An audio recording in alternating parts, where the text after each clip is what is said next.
Hi friends, நாம் இப்போ பார்க்க போகிறது மஷ்ரூம் கறி. இது மஷ்ரூம் கிரேவின்னு கூட சொல்லலாம். சப்பாத்தி, ரொட்டி, தோசைக்கெலாம் இது ஒரு பெஸ்ட் சைட் டிஷ்ஷாக இருக்கும். கண்டிப்பாக ட்ரை பண்ணி பாருங்கள். 20 மினிட்ஸில் ரெடி பண்ணிடலாம். Very easy dish to prepare. வாங்க எப்படி பண்ணலான்னு பார்க்கலாம். நான் வந்து 400 கிராம்ஸ் மஷ்ரூம் எடுத்திருக்கேன். காளான் நல்லா தண்ணியில் கழுவிட்டு மேலே தேவையில்ல ஸ்கின்னெல்லாம் நான் எடுத்துட்டேன். லைட் ப்ரௌனிஷாக இருந்துச்சு, அதெல்லாம் நல்லா க்ளீன் பண்ணிட்டேன். இப்போ நான் இதை கட் பண்ணிக்கிறேன். நீள பீஸாக நம்ம வந்து இதை கட் பண்ணிக்கிறோம். இந்த மாதிரி கட் பண்ணிக்கோங்க.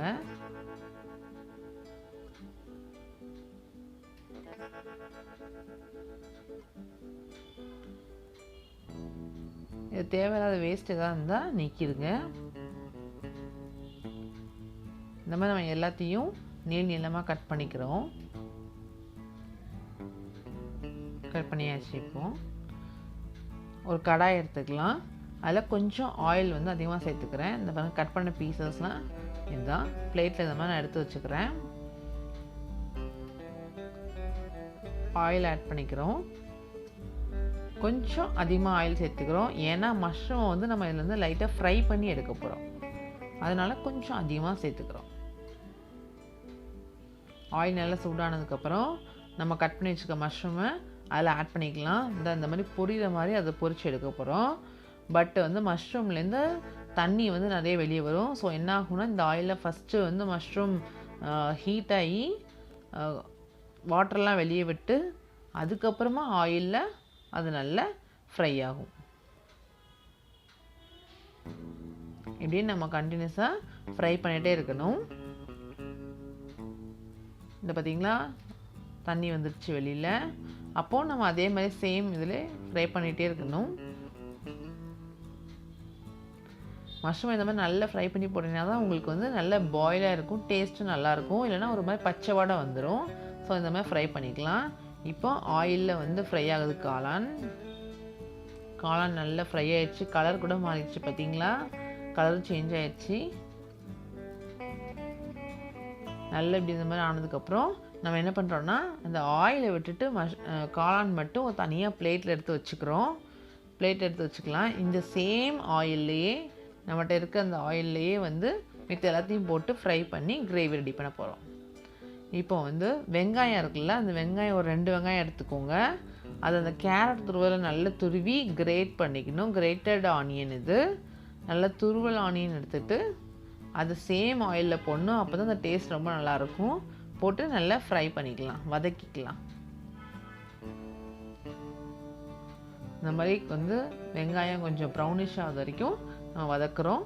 அதுக்கப்புறம் இஞ்சி வெள்ளைப்பூடு பேஸ்ட் வந்து சேர்த்துக்கிறோம். 1 டேபிள் ஸ்பூன் போதும், ரொம்ப அதிகமாக சேர்க்காதீங்க. வெங்காயமும் ரொம்ப அதிகமாக சேர்த்துறாங்க. நம்மளுக்கு வெங்காயத்தோட வாடை வந்து ரொம்ப அதிகமாகிடும். ஓகேவா? இப்போது இஞ்சி வெள்ளைப்பூடு நல்லா வதங்கிருச்சு. இப்போ வந்து மஞ்சள் பொடி ஒரு 1/4 டீஸ்பூன் சேர்த்துக்கிறேன். காரத்துக்கு ஏற்றாப்புல வத்தப்பொடி ஒரு 1/4 டீஸ்பூன் சேர்த்துக்கிறேன். உப்பு தேவையான அளவு.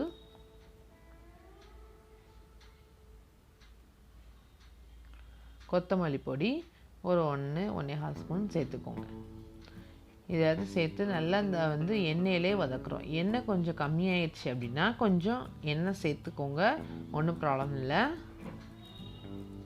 நல்லா வதங்கணும் இந்த பொடியெல்லாம். அப்போ தான் பச்சை வடைலாம் போகும். இந்த மாதிரி கீழே பிடிக்காமல் நல்லா கிண்டி விட்டுட்டே இருக்கணும். கண்டினியூஸாக கையெடுக்காமல் கிண்டிகிட்டே இருக்கணும். அப்புறம் இதுக்காக கொஞ்சம் தண்ணி சேர்க்குறோம். பச்சை வாடெல்லாம் நல்லா போயிடுங்கிறதுக்காக சேர்த்து வந்து வதக்கணும். இந்த மாதிரி வதக்கும் போது இந்த பொடியோடு வந்து ரொம்ப ஸ்மூத்தாகிடும். இது திரும்ப கொஞ்சம் தண்ணி சேர்த்துக்கலாம். இந்த மாதிரி கொஞ்சம் கொஞ்சமாக சேர்த்து அந்த பச்சை வாடையெல்லாம் போயிடும்.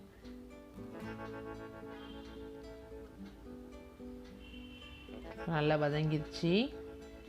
வதங்கினதுக்கப்புறம் நம்ம ஆல்ரெடி ஃப்ரை பண்ணி வச்சுருக்க மஷ்ரூம் இதில் சேர்த்துக்கலாம். அதை போட்டு ரெண்டையும் நல்லா சேர்த்து மிக்ஸ் பண்ணிக்கணும். மிக்ஸ் பண்ணிவிட்டு இப்போ நம்மளுக்கு வந்து இது கிரேவி கிடையாது, இது கறி. ஸோ நான் வந்து என்ன பண்ண போகிறோம் அப்படின்னா, கொஞ்சமாக தான் தண்ணி சேர்த்துக்கிறோம். நம்மளுக்கு எந்த அளவுக்கு நம்மளுக்கு வந்து கிரேவி மாதிரி ஒரு செமி கிரேவியில் தேவையோ அவ்வளோ மட்டும் தண்ணி சேர்த்துக்கிறோம். சேர்த்து மீடியமில் வச்சு நல்லா கொதிக்கணும். அது கொதிக்கிற வரைக்கும் அப்படியே விட்டுடலாம். பார்த்திங்களா, இந்த மாதிரி ஒரு 4 to 5 நிமிஷம் வரைக்கும் நல்லா கொதிக்கணும். நல்லா கொதித்து எண்ணெய் வெளியே வந்து ரெடி ஆயிடுச்சு. நம்மளோட மஷ்ரூம் கறி ரெடி ஆயிடுச்சு. ரொட்டி, ஃபுல்கா, தோசையோடு சாப்பிட்லாம். வாங்க. Bye bye friends.